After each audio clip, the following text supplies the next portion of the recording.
अस्सलाम वालेकुम to all of you. Welcome to Mature Minds. Mature Minds में यार आज हम बात करने वाले हैं इंडस्ट्री के बारे में। पाकिस्तान की जो इंडस्ट्री है ना उसके हवाले से it's going to be the part 3 of Pakistan economic journey of 75 years.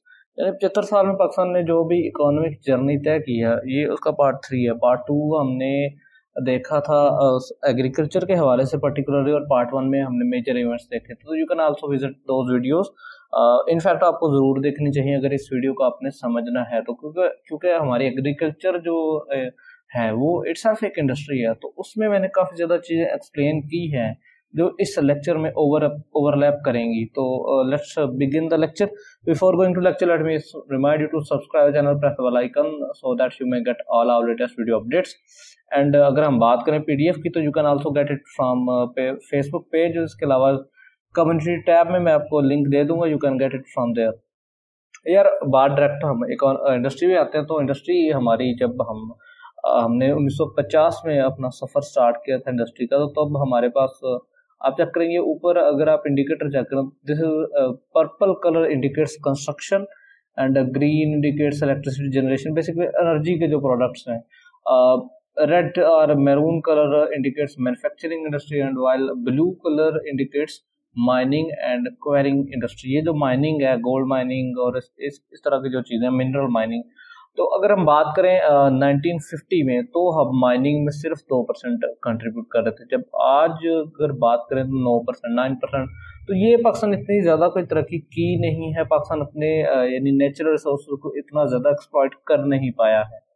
बात अगर हम रेड या मैरून कलर की करें, इट इंडिकेट्स मैन्युफैक्चरिंग इंडस्ट्री। तो इसमें भी पाकिस्तान इतना कोई ज़्यादा सिग्निफिकेंट इम्प्रूव तो नहीं किया। इम्प्रूव इनफैक्ट पाकिस्तान डाउन गया है इसमें। पाकिस्तान 80% जो इंडस्ट्री का शेयर था तब मैन्युफैक्चरिंग इंडस्ट्री का, तब लोकल ही था। लेकिन आज की अगर हम बात करें तो इट इज़ जस्ट 65%। तो ये कम हो गया है। इसकी जगह अब दूसरी चीज़ों ने ले ली है। ये ऑब्वियसली कम होना चाहिए था, लेकिन बाकी चीज़ों को बढ़ना भी चाहिए था, लेकिन ऐसा हुआ नहीं है। ये कम तो ज़रूर हो गया है मैन्युफैक्चरिंग इंडस्ट्री, लेकिन पाकिस्तान में दूसरा नेचुरल रिसोर्स को हम एक्सप्लॉइट नहीं कर पाए। एनर्जी की सूरत हाल आप सबके सामने। कंस्ट्रक्शन में तो खैर माशाल्लाह बेड़ा गर्क ही किया हुआ है। तो कंस्ट्रक्शन की अगर बात करें, it was at 16% at the start of Pakistan, जबकि अभी 2021-22 तक आते आते भी हमारा 13% के करीब इंडस्ट्री रही है ये कंस्ट्रक्शन की। तो ये एक आप कह सकते हैं हॉरिफाइंग सी बात है।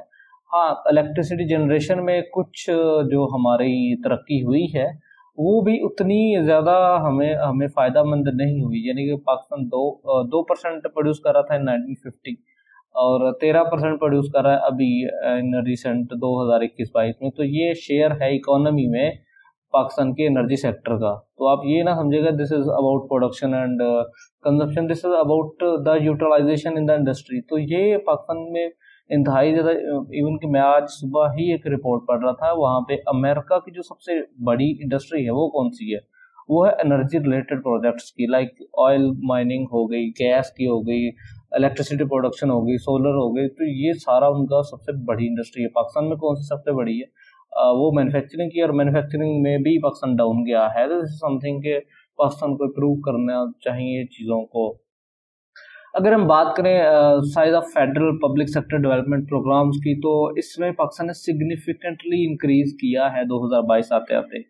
1990s की अगर बात करें तो पाकिस्तान बहुत ही मीयर सा एक प्रोजेक्ट रखता था 200 मिलियन के करीब, जबकि आज अगर 2022 की बात करें तो हमारा 12 बिलियन रुपीस के करीब हमारा पब्लिक सेक्टर डेवलपमेंट में जा रहा है फंड। तो this is quite significant increase, लेकिन ये अभी भी कम है। एक 20 करोड़ 22 करोड़ आबादी वाला मुल्क है, और वहाँ पे आप इतने मीयर से अमाउंट रख रहे हैं कि एक बंदे को 1000 रुपया भी नहीं आ रहा पूरे साल के लिए। तो ये सोचने वाली बात है। अगर हम बात करें टैक्सेस की, टैक्सेस सिस्टम में भी पाकिस्तान जो है वो एक आप कह सकते हैं कि इतनी अच्छी कोई न्यूज़ नहीं है, but still it's a good science कि जब 1960s में टैक्सेशन का सिस्टम कायम किया गया तो पाकिस्तान ने 22% जो टैक्स होता था वो डायरेक्ट लेता था, जबकि 78% जो होता था वो इनडायरेक्ट होता था। यानी कि 22% हम इनकम टैक्स लेते थे, जबकि 78% हम जो जीएसटी की सूरत में चीज़ों से इनडायरेक्ट सेल्स टैक्स होता है वो इकट्ठा करते थे। लेकिन 2020 आते आते या 22 आते आते पाकिस्तान ने काफ़ी तरक्की की तो है, लेकिन ये उतना नहीं है। ये 90% के करीब होना चाहिए था डायरेक्ट टैक्स, लेकिन ये अभी तक हमारा 40% के राउंड अबाउट चल रही हैं चीज़ें। और जो इनडायरेक्ट टैक्सेस हैं जो कि एक इकॉनमी के लिए अच्छी चीज़ नहीं होती, वो है 61%। In fact this should be like direct taxes almost 90%, तो फिर बात बनती है चीज़ों के लिए। लेकिन अब ये इनडायरेक्ट टैक्सेस अब अमीर भी उतना दे रहा है, गरीब भी उतना ही दे रहा है। तो this is something about inequality in Pakistan, क्योंकि गरीब और अमीर का एक जैसा टैक्स होना बड़ी ज्यादती की बात है, लेकिन पाकिस्तान में यही हो रहा है। इनफैक्ट पाकिस्तान में 60% के करीब आप देख सकते हैं इनडायरेक्ट टैक्सेस लिए जा रहे हैं एट द एरा ऑफ 2022। अगर हम इंटरेस्ट रेट्स की बात करें तो इंटरेस्ट रेट भी जो है वो भी रिसेंट बहुत ही ज़्यादा बढ़े हैं। हिस्ट्री में 20% के ऊपर जो इंटरेस्ट रेट गया है या 20% के राउंड अबाउट गया है, वो सिर्फ 1991 या 2 में गया था। ठीक है, जब इंडिया में नेशनलाइजेशन हुई थी और पूरी दुनिया ने पाकिस्तान को एक आप कह सकते हैं कशकोल में बंद कर दिया था under the sanctions of the nuclear test, तो ये तब की बात है। लेकिन 2022 में ऐसी कोई सिचुएशन नहीं है, लेकिन फिर भी अप्रैल 2022 की जो इंटरेस्ट रेट चल रहा है वो 16% पे जा रहा है। तो आप इमेजिन कर सकते हैं कि पाकिस्तान की हालत कितनी बुरी है। हम लोग किसी दिन डिस्कस करेंगे कि इंटरेस्ट रेट का इकोनॉमी में क्या रोल रहता है। We will discuss in some other day. अगर हम बात करें शेयर के हवाले से, यानी कि किस इंडस्ट्री का कितना शेयर था ऑन पर्टिकुलर ईयर, तो 1953 की अगर बात करें तो कॉमर्स जो थी वो 42.2% हमारा हमें फ़ायदा दे रही थी। Agriculture, forestry, hunting and fishing जो थी वो 18.4%, मैन्युफैक्चरिंग इंडस्ट्री 16% पे थी। यार ये आप चेक कर सकते हैं, कॉमर्स यानी कॉमर्स बेसिकली आप कह सकते हैं सर्विस सेक्टर में, ठीक है। लेबर की जो है हमारे पास अवेलेबिलिटी उसकी बात करें तो ट्रांसपोर्ट जो है वो 2.4% थी। और 2022 में मैन्युफैक्चरिंग इंडस्ट्री से जो शेयर चल रहा है वो 63% लोग वाबस्ता है मैन्युफैक्चरिंग इंडस्ट्री से। तो ये सिग्निफिकेंट इम्प्रूव आप चेक कर सकते हैं फ्रॉम 16 to 63%। लेकिन अब पुअर वेजेस की वजह से ये अर्बनाइजेशन का भी एक इफेक्ट है कि लोग शहरों में आना शुरू हो चुके हैं देहातों को छोड़ के। तो ये भी एक वजह हो सकती है कि मैन्युफैक्चरिंग इंडस्ट्री से ज़्यादा लोग वाबस्ता हैं। इसके अलावा हमारा increase in the population is also an important factor. तो ये और लेविश लाइफस्टाइल, एजुकेशन का जो मेयार है वो बेहतर हुआ है। तो इस सारी वजह से ना एग्रीकल्चर जो सेक्टर था या कॉमर्स सेक्टर था वो बड़ी पीछे चला गया, मैन्युफैक्चरिंग इंडस्ट्री ऊपर आ चुकी है। तो आप इस चीज़ को देख सकते हैं। ट्रांसपोर्ट और जो स्टोरेज कम्युनिकेशन है हमारी, यानी कि कम्युनिकेशन और ट्रांसपोर्ट से जो लोग वाबस्ता है, जो इनसे अपनी रोजी रोटी कमाते हैं, वो 7% के करीब है। ट्रेड से सिर्फ 5.5% है। तो ये इमेजिन कर सकते हैं आप कहाँ पे। अब जॉब्स तो तभी आएंगे ना जब ट्रेड ज़्यादा होगी, लेकिन ट्रेड जब कम है 5.5% है, तो जॉब कहाँ से आएगी। तो ये बड़ी एक वरीसम की बात है। तो देखें क्या बनता है। अगर हम बात करें माइक्रो फाइनेंस बैंकिंग की, तो माइक्रो फाइनेंस बैंकिंग ना बड़ी लेट पाकिस्तान में शुरू हुआ है, एक आप कह सकते हैं ईरा। जैसे अब एक तो फुल फ्लैज बैंक्स होते हैं, वो बैंक होते हैं उसमें आप जितनी मर्जी रकम जमा करवाएं, उसमें मुख्तलिफ किस्म के आप अकाउंट्स होते हैं, सेविंग्स होता है, करंट होता है, इस्लामिक होता है। लेकिन जब बात माइक्रो फाइनेंस बैंक्स की आती है ना, तो ये वो वाले बैंक्स होते हैं जो आपके मोबाइल फ़ोन ऑपरेटर्स के ज़रिए आपकी कैश जो होती है ना उसको कर सकते हैं ट्रांसफ़र। तो दिस इज समथिंग, ये micro finance bank basically physically exist नहीं कर रहे होते, बट ऑन पेपर, और इनका कहीं ना कहीं दुनिया में ऑफिस होता है। तो ये ज़रूरी नहीं है कि पाकिस्तान में ही हो। और इसकी अगर हम बात करें, जैज़ कैश इसकी एग्जांपल आ जाती है, यू पैसा है, इजी पैसा है, तो ये सारे माइक्रो फाइनेंस बैंक में आते हैं। तो जो इनका शेयर है वो अभी 2020 के बाद से बढ़ना शुरू हुआ है। पहले भी ज़्यादा था, but that was not as significant as it could be. 2008 में आप देख सकते हैं पाकिस्तान ने शुरू किया था। तो जो इसका डिपॉजिट हजम है वो तकरीबन 6 अरब रुपए के करीब बनता है और मंथली बेसिस। तो ये काफ़ी यानी कम है अभी भी, अगर मैं बाकी मुल्कों के लिहाज से बात करूँ। They are far advance in our industry, in this particular industry. Islamic banking के हवाले से पिछले लेक्चर में हमने बड़ी डिटेल से बात की थी। इसमें भी आपको बता देता हूँ कि 2002 से बेसिकली हमारा शुरू हुआ था। पहला जो क्वार्टर था वो 2003 का पहला क्वार्टर था। 2003 سے اگر ہم بات کریں تو یہ ڈپازٹس ان بلین جو بات کرتے ہیں تو یہ اسکائی راکٹ کیے ہیں 2021 میں، یعنی اسلامک بینکنگ کا انوالومنٹ بڑی زیادہ ہوئی ہے۔ ان تقریباً 5000 بلین روپیز کا جو ٹرانزیکشن ہے ایسٹس کی صورت میں وہ ہوا ہے ان 2021 اینڈ 2، اور similar is the condition with total deposits in the Islamic bank. تو یہ ایک کافی اچھی چیز ہے اگر ہم بات کریں پاکستان کی اکانومی کے حوالے سے۔ تو آپ یہ ریڈ کلر میں دیکھ سکتے ہیں، دس از ڈپازٹس، اینڈ بلو کلر میں ایسٹس ہیں۔ تو یہ بیلنس اسلامک بینکنگ نے کافی زیادہ، تقریباً 18% کا شیئر چل رہا ہے اوور آل بینکنگ سیکٹر میں آف اسلامک بینکنگ۔ تو یہ انفیکٹ اس کا اتنا زیادہ اثر ہوا ہے کہ اب ہر بینک نے اسلامک بینکنگ سٹارٹ کرنا شروع کر دی ہے۔ اگر ہم بات کریں ایف ڈی آئیز کی، تو ایف ڈی آئی پاکستان میں 2007 سے 10 تک تو بہت ہی زیادہ آئی ہیں، like it was some where between $4,000 million, یعنی کہ تقریباً آپ چیک کر سکتے ہیں $4 بلین کے قریب ایک ہی سال میں۔ لیکن 2022 20 21 22 میں آپ دیکھ سکتے ہیں کتنا کم ہے، تقریباً 1000 بلین کے قریب بنتی ہے چیزیں، 1 بلین کے قریب یعنی بنتی ہے، $1000 ملین کے قریب بنتی ہے چیزیں۔ تو یہ کافی کم ہے۔ پاکستان نے 2022 میں اس کے لیے سٹیپس لیے ہیں، ون ونڈو آپریشن شروع کیا ہے تاکہ زیادہ سے زیادہ انویسٹرز پاکستان میں آ سکے، لیکن پاکستان کی D stabilise political and economic and security situation جو ہے نا، وہ اس کے راستے میں سب سے بڑا جو آپ کہہ سکتے ہیں ہرڈل ہے۔ تو اس کو ٹھیک کرنے کے لیے we have to pay attention for the security, political stability and economic stability۔ اب اس کا بھی ہم کسی دن علیحدہ بات کریں گے کہ ایف ڈی آئی جو ہوتی ہے فارن ڈائریکٹ انویسٹمنٹ، وہ کس طرح افیکٹ کرتی ہے ایک ملک کی اکانومی کو، اور وہ کس طرح کب آتی ہے زیادہ پاکستان کسی بھی ملک میں۔ اگر ہم بات کریں ریمیٹنسز کے حوالے سے، ریمیٹنسز بیسیکلی وہ رقم ہوتی ہے جو کہ آپ کے شہری باہر ممالک میں جا کے آپ کو واپس فارورڈ کرتے ہیں، واپس سینڈ کرتے ہیں۔ تو اس میں اگر ایک نام اگر بات کریں تو ایک ہی نام آتا ہے، عمران خان۔ تو عمران خان کی جو ریپوٹیشن ہے اس کی وجہ سے 2021-22 میں پاکستان نے ہائیسٹ گراسنگ ریمیٹنسز ریسیو کیے تھے 31.2 بلین کے قریب، اور یہ آپ اتنا بڑا شیئر ہے نا کہ ہم لوگ آئی ایم ایف سے $6 بلین کا لون لیتے ہیں 5 سال میں، تو یہ آپ ایک ہی سال میں $30 بلین ریسیو کر رہے ہیں، تو آپ امیجن کر سکتے ہیں۔ And it was especially significant during the time of Covid, جب پاکستان کووڈ، ایک طرف تو کووڈ آ رہا تھا پاکستان میں، دوسری طرف پاکستان کو پیسوں کی ضرورت تھی کیونکہ اکانومی تو بند تھی، تو دنیا میں کوئی مال تو خرید نہیں رہا تھا۔ تو پھر کیا ہوا کہ ریمیٹنسز آئے اور دے بیکڈ اس، اور 1973 کی بات کریں تو پاکستان میں صرف اور صرف $0.14 بلین کے ریمیٹنسز آئے تھے، لیکن اگر 2022 کی بات کریں تو میں نے پہلے بتا دیا 31.2 بلین۔ اس میں دو جو ہیں پرسنالٹیز، ان کا بڑا ہی رول رہا ہے، ایک تو بٹر صاحب کا اور دوسرا عمران خان کا۔ بٹر صاحب نے کیا کیا، بٹر صاحب نے نا جو ہمارے یہ جو ہے نا عربین کنٹریز، وہاں پہ اپنے نا لوگ بھیجے، اپنے مزدور بھیجے، اپنے لیبر بھیجے، وہاں پہ کانٹریکٹس بنائے۔ تو جب 1970 کی دہائی میں نا وہاں پہ اربنائزیشن ہو رہی تھی، وہاں پہ کنسٹرکشن ہو رہی تھی، تو لیبر جو تھا نا وہ پاکستان، انڈیا اور بنگلہ دیش سے جاتا تھا یا سری لنکا سے جاتا تھا، اور اب بھی ویسی ہی صورتحال ہے۔ In fact Saudi Arabia is the highest grossing country which sends remittances to Pakistan after, اس کے بعد یو ایس ہے، اس کے بعد باقی ممالک ہیں، یو ایس سے بھی کچھ آتے ہیں، کویت سے آتے ہیں۔ تو یہ ایک ریمیٹنس کی صورتحال رہی ہے۔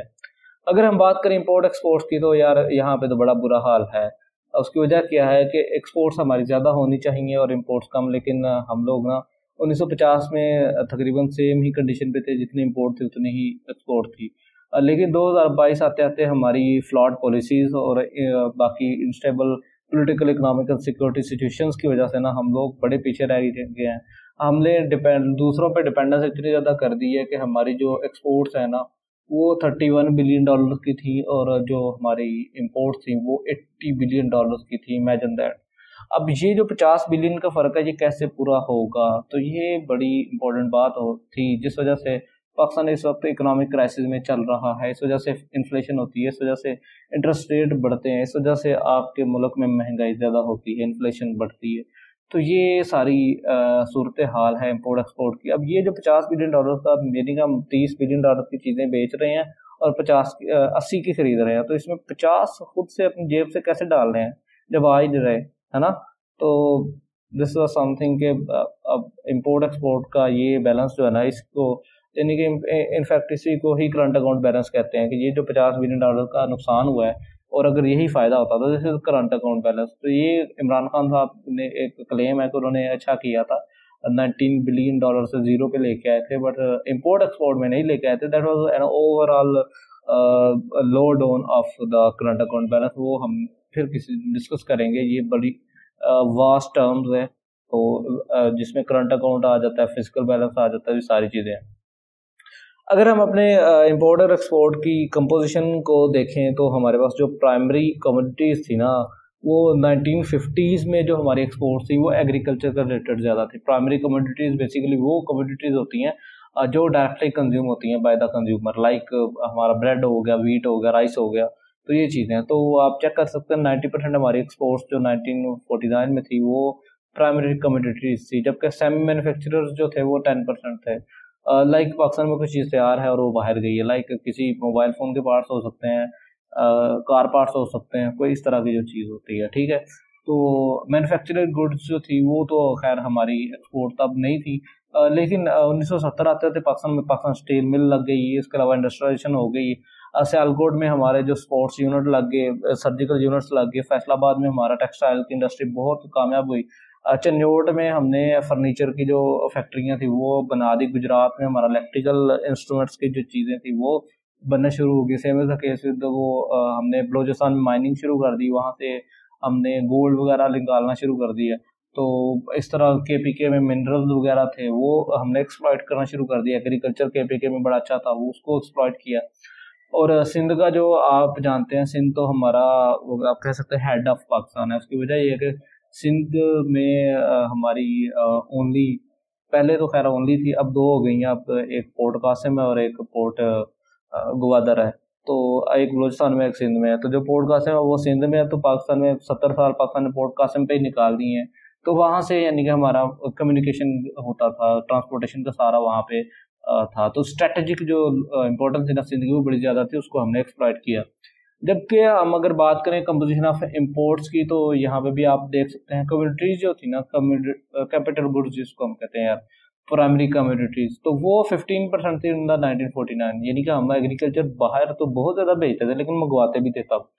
لائک ہمارے پاس آئل نہیں تھا, جو کھانے والا آئل ہوتا نا وہ نہیں تھا, پروسیسڈ آئل نہیں تھے, ہمارے پاس میڈیسنل جو بینیفٹ کے لیے چیزیں ہیں وہ نہیں تھی, تو یہ تب ہم منگواتے تھے.